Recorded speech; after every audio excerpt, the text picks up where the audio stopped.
الحمدللہ کفا والصلاة والسلام علی سید الانبیاء اما بعد۔ میرے محترم بھائی اور دوستو، انسان کی قیمت صفات کی بنیاد پر لگتی ہے۔ انسان کے اندر جتنی اچھی صفات ہوں گی اتنی ہی اس کی قیمت زیادہ لگے گی، اور جتنی صفات کم ہوں گی اتنی ہی اس کی قیمت ماند پڑ جائے گی۔ انسان قیمتی صفات کی بنیاد پہ بنتا ہے۔ صفات اعلیٰ ہوں گی تو یہ فرشتوں سے بھی اعلیٰ ہو جائے گا، صفات کم ہوں گی تو یہ جانوروں سے بھی بدتر ہو جائے گا۔ اور انسان کے اندر ایک بری خصلت جسے کہہ لیں وہ ہے غیبت، جس کے اندر آج ہمارا سارا کا سارا معاشرہ اس مرض کے اندر مبتلا ہے۔ سارا معاشرہ، مرد بھی، عورت بھی، دیندار بھی اور عام لوگ بھی اس گناہ کے اندر، اس مرض کے اندر مبتلا ہے، اور اس مرض کی وجہ سے ہمارا معاشرہ برباد ہو چکا ہے، گھر ویران ہو چکے ہیں، خاندانوں کا شرازہ بکھر چکا ہے، اور آپس کی نفرتیں اور عداوتیں اور بغض، حسد، کینہ اس غیبت کی وجہ سے جنم لیتا ہے، اور گھروں کے گھر، خاندانوں کے خاندان ٹوٹ چکے ہیں اس غیبت کی وجہ سے۔ اور اللہ رب العزت نے قرآن میں ارشاد فرمایا، یا ایھا الذین آمنوا اجتنبوا کثیرا من الظن ان بعض الظن اثم۔ اے ایمان والو، برے گمانوں سے بچو، بعض گمان بہت بڑے گناہ ہیں۔ یہاں اللہ نے بدگمانی سے بچنے کا حکم دیا۔ یہاں اللہ نے 3 باتیں ارشاد فرمائی ہیں۔ پہلی بات، بدگمانی سے بچنے کا حکم فرمایا۔ دوسری بات، ولا تجسسوا، کسی کی جستجو میں نہ لگو، جسے کہتے ہیں کسی کی جاسوسی نہ کرو۔ ولا یغتب بعضکم بعضا، اور کسی کی غیبت نہ کرو۔ انسان ابتدا بدگمانی سے کرتا ہے، اور پھر اپنی بدگمانی کو تکمیل تک پہنچانے کے لیے وہ جاسوسی کے اندر مبتلا ہوتا ہے کہ کون کہاں سے آ رہا، کہاں جا رہا، کس سے مل رہا، کیا کر رہا، کس سے کیا بات کر رہا، اس کی جستجو کے اندر لگتا ہے۔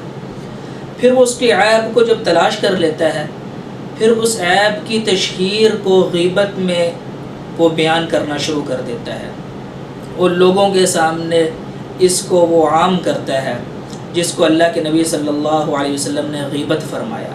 اللہ کے نبی صلی اللہ علیہ وسلم سے صحابہ نے پوچھا، یا رسول اللہ مل غیبہ، غیبت کیا ہے؟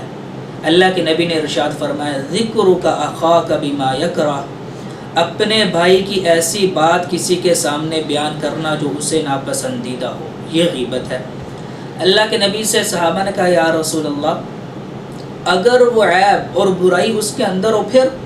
اللہ کے نبی نے فرمایا، تبھی تو غیبت ہے، اگر وہ عیب اس کے اندر نہ ہو پھر تو وہ بہتان ہو گیا۔ اور آگے اللہ نے فرمایا، ایحب احدکم ان یأکل لحم اخیہ میتا فکرہتموہ، کیا تم اس بات کو پسند کرتے ہو کہ اپنے مردار بھائی کا گوشت کھاؤ؟ اب کوئی بھی نہیں پسند کرتا۔ اللہ کے نبی صلی اللہ علیہ وسلم گزر رہے، ایک شخص کو دیکھا، آپ نے فرمایا اپنے دانتوں کا خلال کرو۔ انہوں نے کہا، یا رسول اللہ میں نے تو کئی عرصے سے، کئی دنوں سے گوشت کو دیکھا بھی نہیں، کھانا تو دور کی بات ہے۔ اللہ کے نبی نے فرمایا، تو نے کسی مسلمان کی غیبت کی ہے، اس کے گوشت کے ذرات میں تیرے دانتوں کے اندر دیکھ رہا ہوں۔ رمضان کا مہینہ چل رہا ہے، ایک انسان صبح تہجد میں نوافل ادا کرتا ہے، سحری کرتا ہے، فجر پڑھتا ہے، پھر سارا دن ذکر و عبادت میں، قرآن میں، تلاوت میں، اللہ کی رضا والے اعمال میں مصروف رہتا ہے، شام تک، رات کو تراویح پڑھتا ہے۔ اب سارا دن اس نے اللہ کی رضا والے اعمال کے اندر گزارا، لیکن رات کو آرام کرنے کے وقت آ کے گھر میں لیٹا، تھوڑی سی کسی کی بات کر دی کہ فلاں ایسے، وہ ایسے، یہ ایسے، تھوڑا سا کسی کا ذکر کر دیا، کسی کی غیبت کر دی۔ اب اتنی سی غیبت کرنے کی وجہ سے اس انسان کے سارے دن کے اعمال ضائع ہو۔ اللہ کے نبی صلی اللہ علیہ وسلم کے سامنے 2 عورتوں کا قصہ آیا کہ انہوں نے روزہ رکھا ہوا ہے، اور روزے کی بھوک اور پیاس اور شدت کی وجہ سے ہلاکت کے قریب پہنچ چکی ہیں۔ تو کیا حکم ہے؟ اللہ کے نبی نے ایک پیالہ بھیجا اور فرمایا ان سے کو اس میں کیا کریں۔ انہوں نے کیا کی، تو تازہ خون کے گوشت کے لوتھڑے باہر آئے، تو اللہ کے نبی نے فرمایا کہ انہوں نے غیبت کی ہے اور یہ اس کا نتیجہ ہے۔ تو میرا محترم بھائیو اور بہنوں، آج اس غیبت کی وجہ سے ہمارے گھروں کا سکون برباد ہے۔ اگر ہم چاہتے ہیں ہمارے خاندان کے اندر، ہماری فیملی کے اندر، ہمارے گھر کے اندر، ہمارے معاشرے کے اندر، ہمارے کاروباری طبقے کے اندر، ہماری مساجد کے اندر، ہمارے مراکز کے اندر، ہر جگہ امن ہو، امان ہو، سلامتی ہو، عافیت ہو، پیار ہو، محبت ہو، تو ایک کام چھوڑ دیں، اپنی زندگی سے غیبت کو نکال دیں۔